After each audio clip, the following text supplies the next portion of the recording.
5 আগস্টে দুর্বৃত্তের হামলায় পুলিশ শূন্য থানা। পাহারায় কাজ করছেন আনসার সদস্য শিক্ষার্থীরা। তবে পুলিশ না থাকায় ব্যাহত হচ্ছে নাগরিক সেবা। জননিরাপত্তায় কাজ করতে পুলিশকে সহায়তার আহ্বান জানিয়েছে রংপুর রেঞ্জের ডিআইজি। 100% কপার কন্ডেন্সারে তৈরি ভিশন ফ্রিজ, তাই গুণে মানে অটুট থাকে বছরের পর বছর। শেখ হাসিনা পদত্যাগের পর দেশ জুড়ে চলে উল্লাস, পরে থানায় থানায় হয় হামলা, লুটপাট। মাদারীপুরে 5টি থানায় দুর্বৃত্তরা হামলা চালালে সেগুলো পুলিশ শূন্য হয়ে পড়ে। শেষে পাহারা দেন আনসার সদস্যরা।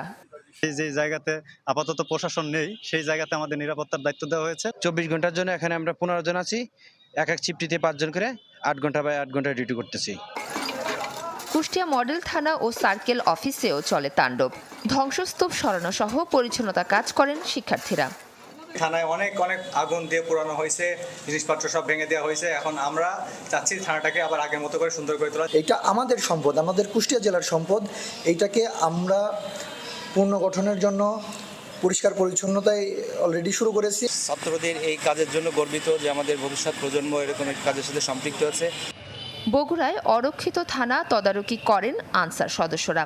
5 আগস্টের পর থেকে পুলিশ নেই ফেনীর থানাগুলোতেও। বন্ধ রয়েছে নাগরিক সেবা, নিরাপত্তাহীনতায় ভুগছেন স্থানীয়রা। সর্বশেষ যে একটা আশ্রয়স্থল ছিল সেটা হলো যে থানা। সেই থানা যখন এখন অকেজো অবস্থায় আছে, এখন মানুষের মধ্যে অন্যরকম একটা চিন্তা করতেছে এবং তারা হতাশা ভোগ করতেছে। অনেকে আসছেন বিভিন্ন ধরনের অভিযোগ নিয়ে, কিন্তু অভিযোগ নেওয়ার মতো এখানে কেউ নেই। এদিকে রংপুর রেঞ্জের ডিআইজি পুলিশের পাশে দাঁড়াতে স্থানীয়দের প্রতি আহ্বান জানিয়েছেন। আমাদের প্রতি অনেক ক্ষোভ থাকতে পারে আপনাদের। আমরা প্রজাতন্ত্রের কর্মচারী, অনেক সময় অনেকভাবে সরকারি নির্দেশনা পালন করতে গিয়ে যে সমস্ত ঘটনা ঘটে সেগুলোর ক্ষেত্রে সবসময় যে আমার পুলিশ সদস্যের ইচ্ছায় সব খুশি ঘটে, এটা হলো বাস্তবতা হয়ে যায়। তো যাই হোক, যে পরিস্থিতিই হোক, আমাদেরকে তো এই দেশে বাস করতে হবে এবং বাস করার জন্য আমরা একটা সুন্দর পরিবেশ তৈরি করতে হবে, আপনাদের নিরাপত্তা নিশ্চিত করতে হবে এবং সেই কাজটি করতে হবে আপনাদের সকলের সহযোগিতায়। সিরাজগঞ্জ, মানিকগঞ্জ, নোয়াখালী, ফরিদপুর, চাঁদপুর, টাঙ্গাইল ও ব্রাহ্মণবাড়িয়া সহ বিভিন্ন জেলার থানাগুলোতে হয় হামলা, হত্যা করা হয় পুলিশকে, লুণ্ঠিত করা হয় অনেক অস্ত্র। মাফতুহা মিলি, চ্যানেল 24। দর্শক, সার্বিক নিরাপত্তা ও থানার পরিস্থিতির খবর জানাবো। নোয়াখালী, মাদারীপুর ও বগুড়া থেকে যুক্ত হচ্ছেন আমাদের সহকর্মীরা। শুরুতেই চলে যাচ্ছে নোয়াখালীতে, সেখানে রয়েছেন আমাদের সহকর্মী সুমন ভৌমিক। সুমন, গেল কয়েকদিন ধরে নিরাপত্তা ব্যবস্থা বেশ উদ্বেগজনক ছিল, এখন কি পরিস্থিতি দেখছেন? মিলা, আসলে 5 আগস্টের পর সারা দেশেই কিন্তু একই অবস্থা, সেটি নোয়াখালীতে বিরাজমান ছিল। নোয়াখালীর সবচেয়ে বেশি যে ঘটনা ঘটেছে সেটি হচ্ছে সোনামণি এবং চাটখিলে। সোনামণি যে থানাটি রয়েছে সেখানে হামলা করা হয়েছে, ভাঙচুর করা হয়েছে, লুটপাট করা হয়েছে এবং 3 জন পুলিশ সদস্য সহ মারা গেছে, প্রায় 8 জনের মতো মারা গেছে আমরা যতটুকু জানি। আর এছাড়া নোয়াখালীর প্রায় জায়গায় কিন্তু হামলা হয়েছে, ভাঙচুর, অগ্নিসংযোগ এবং লুটপাটের ঘটনা কিন্তু গত পরশু পর্যন্ত কিন্তু আমরা শুনতে পেয়েছি নোয়াখালী প্রেস ক্লাব সহ সব জায়গায়। এতে করে যেসব থানাগুলো রয়েছে ম্যাক্সিমাম থানাতে কিন্তু পুলিশ শূন্য হয়ে পড়েছে, ওখানে বর্তমানে আনসার সদস্যরা রয়েছে। এছাড়া নোয়াখালী জেলাতে যে গাড়ি চলাচল, সেগুলো আভ্যন্তরীণ যেসব গাড়ি চলাচল আছে সেগুলো অনেকটা স্বাভাবিক বলা চলে। নোয়াখালী জেলা শহরে যেহেতু পুলিশ নেই, সেক্ষেত্রে বিভিন্ন শিক্ষকরা, শিক্ষক, ছাত্র এবং রেড ক্রিসেন্ট সহ বিভিন্ন সংগঠনের ছাত্ররা এখানে হচ্ছে ট্রাফিকের কাজ করছে এবং গতকাল এবং গত পরশুদিন পর্যন্ত নোয়াখালী জেলা শহরে যেসব জায়গায় ধ্বংসস্তূপ ছিল সেগুলো পরিষ্কার পরিচ্ছন্ন করে রেখেছিল তারা। এদিকে জেলা যে সদর হাসপাতাল যেটি রয়েছে, সদর হাসপাতাল সব বিভিন্ন স্থানে কিন্তু যারা ছাত্র রয়েছে তারা কিন্তু পাহারা দিয়ে রাখছেন এবং বিভিন্ন মন্দিরে ছাত্ররা পাহারা দিচ্ছে।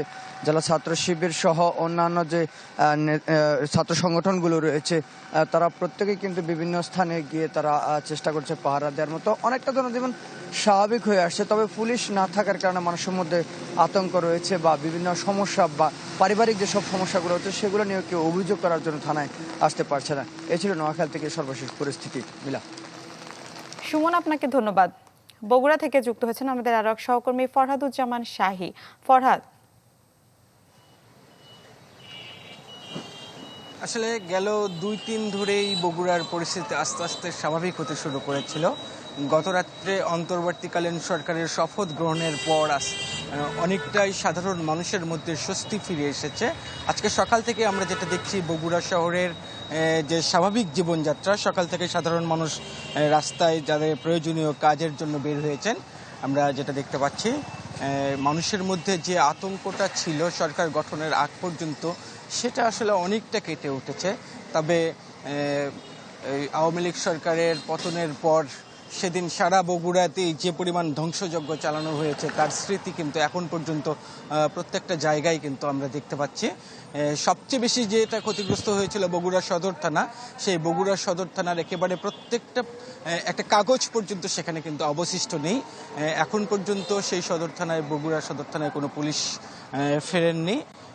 গত 3 দিন যাবৎ বগুড়া সদর থানার নিরাপত্তার দায়িত্ব নিয়েছে আনসার সদস্যরা। তাদেরকে আমরা যেটা দেখতে পাচ্ছি যে সদর থানার ভিতরে এবং বাইরে তারা নিরাপত্তা ব্যবস্থায় দায়িত্ব নিয়েছেন। গতকালকে পুলিশ সুপারের সাথে আমার কথা হয়েছে, তিনি বলছেন যে তিনি চেষ্টা করছেন পুলিশ সদস্যদেরকে বগুড়া সদর থানায় ফিরিয়ে নিয়ে আসার জন্য, কিন্তু গতকাল বিকেল পর্যন্ত আমরা দেখেছি যে পুলিশের সদস্যরা পুলিশ লাইন্সে 11 দফা দাবিতে কিন্তু তারা বিভিন্ন আন্দোলন শুরু করেছেন এবং তারা বলছেন যে যতক্ষণ পর্যন্ত তাদের দাবিগুলো মেনে নেওয়া না হবে ততক্ষণ পর্যন্ত কিন্তু তারা আন্দোলন চালিয়ে যাবেন। এই কথা তারা কিন্তু আমাদেরকে বলেছেন। তবে সাধারণ মানুষের প্রত্যাশা, যেহেতু এরই মধ্যে সরকার গঠন হয়ে গেছে এবং অতি গুরুত্বপূর্ণ একটি জেলা বগুড়া এবং এখানে আইন শৃঙ্খলা পরিস্থিতি সবসময় খারাপ থাকে এবং এরই মধ্যে এই পরিস্থিতিতে অনেকেই সুযোগ নিয়েছেন, সেটা যেন আর লেনদি যেন না হয় সেজন্য আইন শৃঙ্খলা বাহিনীর সদস্যদেরকে দ্রুত কাজে ফিরাতে যে সমস্ত পদক্ষেপ নেওয়ার দরকার সেগুলো নেওয়ার জন্য কিন্তু তারা সরকারের প্রতি আহ্বান জানিয়েছেন। মিলা। ফরহাদুজ্জামান শাহী, ধন্যবাদ আপনাকে। এ নিয়ে আরও জানবো, মাদারীপুর থেকে যুক্ত হয়েছেন আমাদের সহকর্মী সাগর হোসেন তামিম। জি মিলা, আসলে গত কয়েকদিনের যে হামলা ভাঙচুর এবং অগ্নিসংযোগের ঘটনা, তারপর থেকে কিন্তু মাদারীপুরের যে 5টি থানা রয়েছে প্রতিটি থানায় কিন্তু আসলে অরক্ষিত ছিল, অর্থাৎ কোনো পুলিশ সদস্যদেরকে আমরা লক্ষ্য করিনি, যে কোনো থানাতেই কিন্তু তাদেরকে দেখা যায়নি। গত 2 দিন ধরে কিন্তু প্রতিটি থানায় আনসার সদস্যদেরকে আমরা লক্ষ্য করেছি এবং এই যে থানাগুলোর যারা পুলিশ সদস্য রয়েছে বিভিন্ন পদে, তারা কিন্তু মাদারীপুর পুলিশ লাইন্সে অবস্থান করছেন এবং সেখানে তারা গতকাল তারা বিক্ষোভ করেছে এবং তারা সাংবাদিকদেরকে 11 দফার কথা বলেছে। 11 দফা যদি মানা হয় তারপরে কিন্তু তারা প্রতিটি থানায় অবস্থান করবে। তবে আজকে সকালে যেটি আমাকে পুলিশ সুপার জানিয়েছে, যেহেতু গতকাল রাতে অন্তর্বর্তীকালীন সরকার গঠন হয়েছে, তারপরে কিন্তু তারা কিছুটা আশ্বাস পেয়েছে। তারা যেটি বলছে, যদি এই বর্তমান অন্তর্বর্তীকালীন সরকার যদি তাদেরকে আশ্বস্ত করে এবং নিরাপত্তার ব্যবস্থাটা নিশ্চিত করা হয়, তাহলে কিন্তু তারা আজকে দুপুরের পর থেকেই স্ব থানায় অবস্থান করবেন এবং তাদের যে পুলিশিং কার্যক্রম সেটি কিন্তু তারা শুরু করবে। তো সব মিলিয়ে বলা যায় মাদারীপুরের এই থানাগুলোতে কিন্তু গত 4-5 তারিখে ব্যাপকভাবে ভাঙচুর লুটপাটের ঘটনা ঘটেছে। তবে মাদারীপুরে যে 5টি থানা রয়েছে কোনো থানাতে কিন্তু অগ্নিসংযোগের মতো কোনো ঘটনা ঘটেনি। তবে থানার যে প্রধান ফটক এবং বিভিন্ন স্থাপনা, থানার এবং ফাঁড়ি, সেগুলো তবে মাদারীপুরে 2টি ফাঁড়ি কিন্তু পুড়িয়ে দেওয়া হয়েছে। যে সব মিলে বলা যায় যে মাদারীপুরে কিন্তু এখন কিছুটা স্বাভাবিক হতে শুরু করেছে।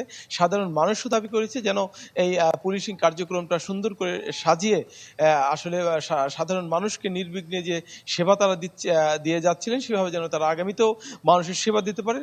তবে একটি নতুন পুলিশিং কার্যক্রম তারা দেখতে চায় বলে সাধারণ মানুষের যে দাবি রয়েছে। তো সব মিলে বলা যায় দুপুরের পর থেকে হয়তো। জি তামিম, ধন্যবাদ আপনাকে। দর্শক, দেশের বিভিন্ন স্থান থেকে যুক্ত হয়ে সার্বিক নিরাপত্তা ব্যবস্থা সম্পর্কে জানাচ্ছিলেন আমাদের সহকর্মীরা।